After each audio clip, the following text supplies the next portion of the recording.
A man who stabbed his girlfriend 19 times in the neck in order to end their relationship has been sentenced to life in prison.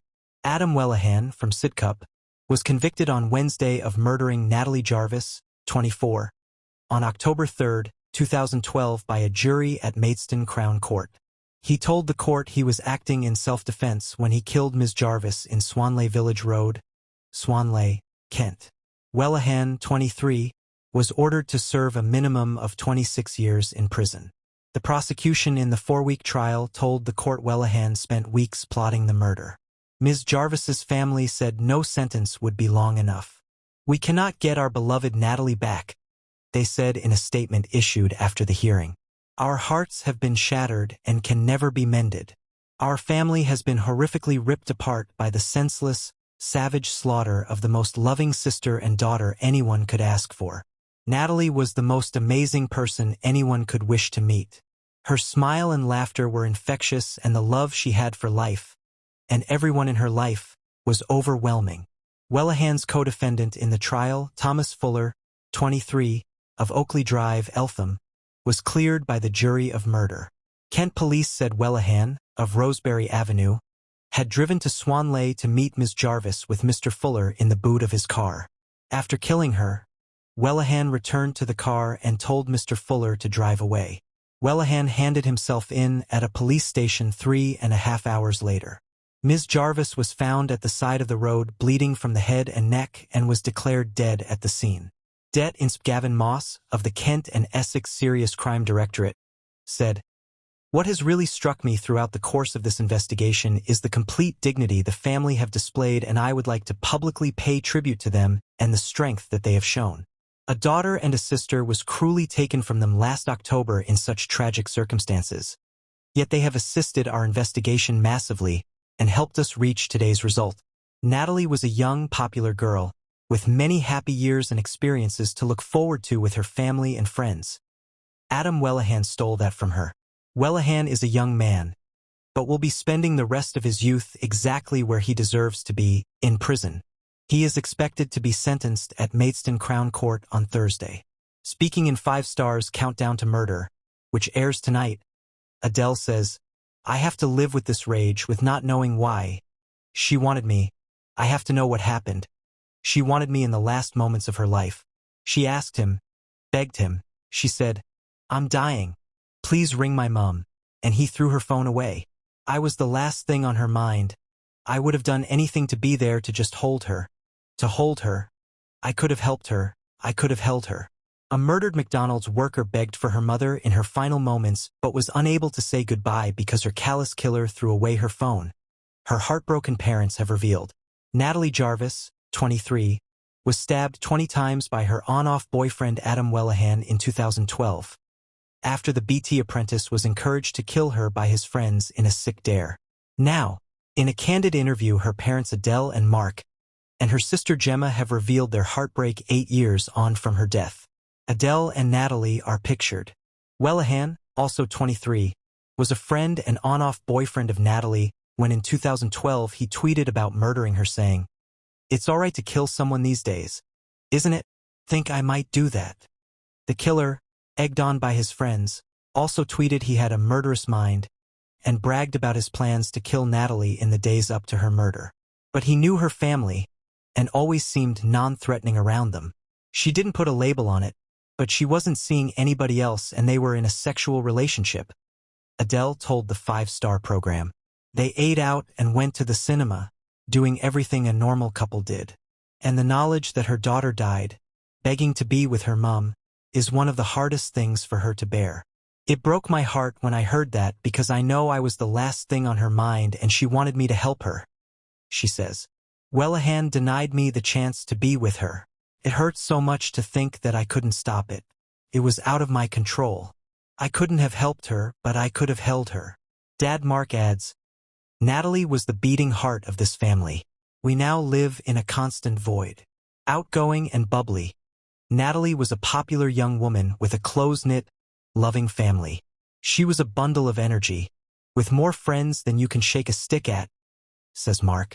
Natalie was the life and soul of the party.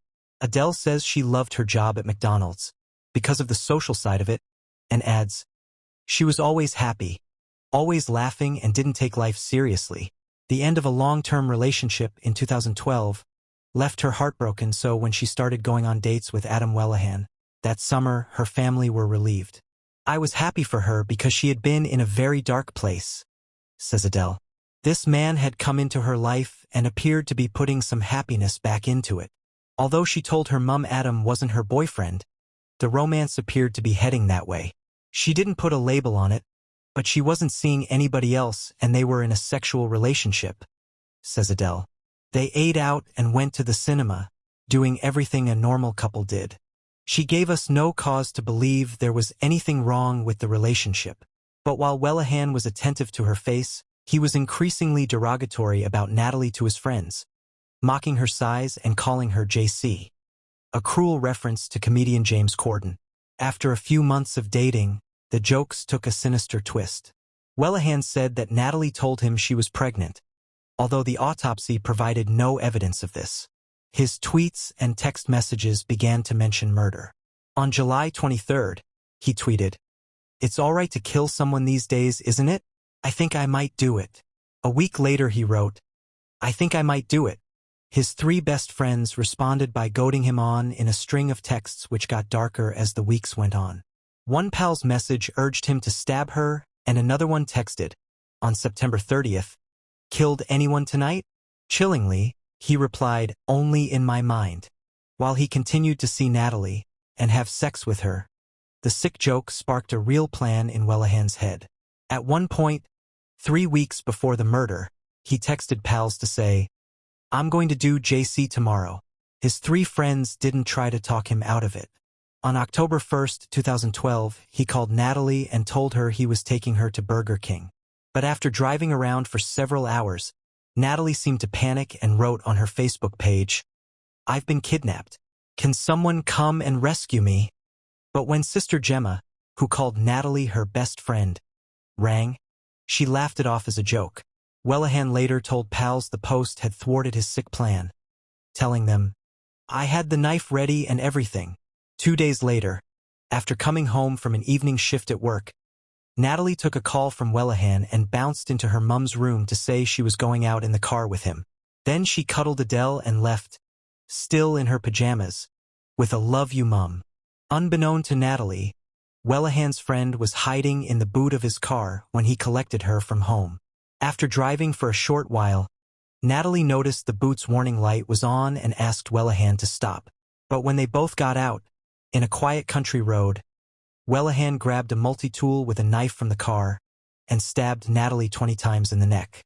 She tried to escape, staggering from one side of the road to the other before collapsing 150 meters from where she was first attacked. She begged him to call Adele.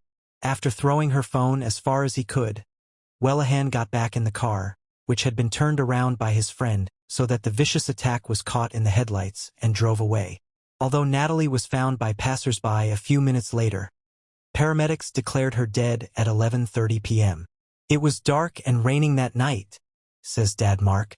"She didn't stand a chance down there." After the murder, Wellahan met up with the rest of his mates and bought alcohol and cigars. He even joked about the murder, handing his pal blood-stained bank notes. But in the early hours of the morning, he walked into Bexley Heath police station, still covered in blood, and said, "I think I've killed someone."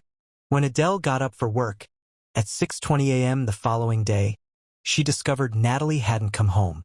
After calling Gemma and pals, she called the police and told them she was worried Natalie had been in an accident and couldn't be identified because she was in her pajamas.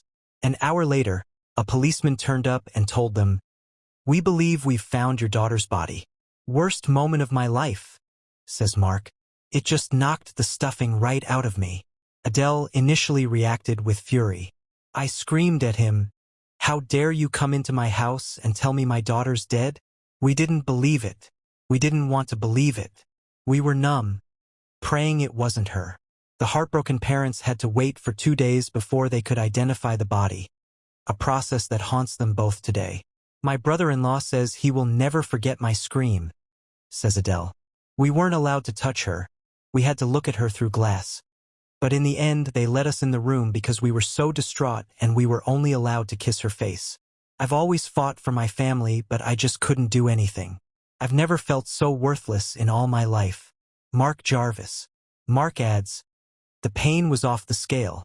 Men like to think that they are hard as nails and can deal with anything. But when the curtain came back, I felt physically sick. I turned away and then I was on my hands and knees in the toilet, retching, and I could hear Adele's screams. I've always fought for my family, but I just couldn't do anything. I've never felt so worthless in all my life. To add to their pain, Wellahan claimed he acted in self-defense and pleaded not guilty. In the subsequent trial, he branded Natalie manipulative and falsely claimed she had been stalking and harassing him. But prosecutors revealed that the 1,200 texts and numerous calls between the pair over the 6 weeks before she died were equally split, and Wellahan picked Natalie up to take her out several times. When the texts between his pals emerged, it was clear that the murder was premeditated, and he even boasted about throwing away her phone in her dying minutes. All they could do was assassinate Natalie's character because Wellahan's defense lawyer had nothing to work with, says Mark. In April 2013, Wellahan was found guilty of murder and jailed for 26 years. His friend, who had been in the boot of the car, was acquitted of murder under the Joint Enterprise Act, which allows accomplices to be prosecuted. For Mark, Adele, and Gemma, there still remains a huge question over this senseless murder. Why did Wellahan choose to kill Natalie? We had a perfect little family and he wrecked it just like that. And for what? For nothing, says Adele. Jokes about Adam doing Natalie were flying around among Wellahan, Fuller, and another friend just over an hour before she was fatally stabbed. The court also heard. But Fuller dismissed the remarks made as they queued for food in McDonald's as nothing more than banter. I can't remember exactly what was said, but it was all taken with a pinch of salt, he explained. Everyone was laughing about it and nothing was taken seriously. I thought nothing of it. I just thought it was usual banter. Fuller claimed the first time his friend mentioned wanting to kill Natalie was when he told Fuller she was pregnant. He said he noticed Wellahan's personality had changed and he was down in the dumps. But Fuller told the court that although Wellahan had spoken on a number of occasions about killing Natalie, he did not take any of his remarks seriously. I have known Adam since I was 5 years old and I have never seen him violent. I just thought he was trying to act like a hardman. Fuller agreed with his barrister that his texts to Wellahan could be interpreted to suggest he was going along with the idea or offering encouragement. But when asked why he had not responded differently, Fuller explained, "Because I have known Adam for so long, this is the first incident he has come across like this, and I just never believed Adam would do this. I said to him, 'What's happened?' And he said, 'I didn't know my own strength. I pushed her into a bush.'" Thomas Fuller in evidence. Fuller himself had only met Natalie on one occasion about 6 weeks before her death.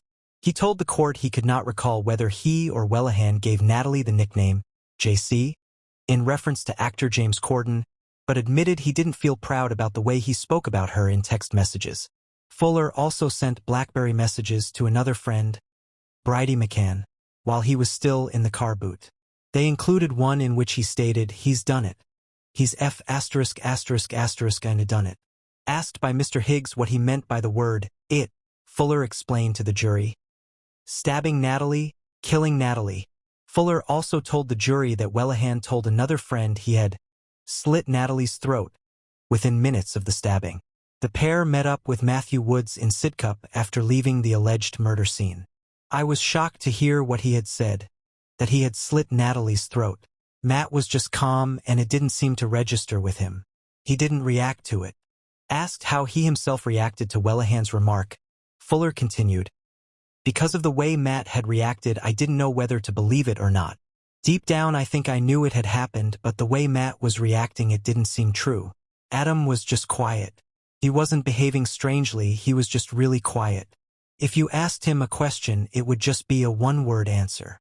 Fuller eventually drove Wellahan to Bexley Heath Police Station in the early hours of the morning. Natalie was a normal woman living her life the way she should be, and he destroyed that. People like him don't realize the devastation they cause. There's a ripple effect, and it's destroyed relationships with my family and friends. because we're miserable and people don't know what to say. There's a lot of pressure on me and Mark as a couple. Thank God we're still together. I've told him 100 times to go and find someone to make him happy, and he says, I'm not going anywhere. But I feel like a burden to Mark and Gemma. I have to wear a mask to hide how broken I am, but I'll never be okay. Life after Natalie is sad. It's empty. It's lonely. She was my baby girl, and I just want her back.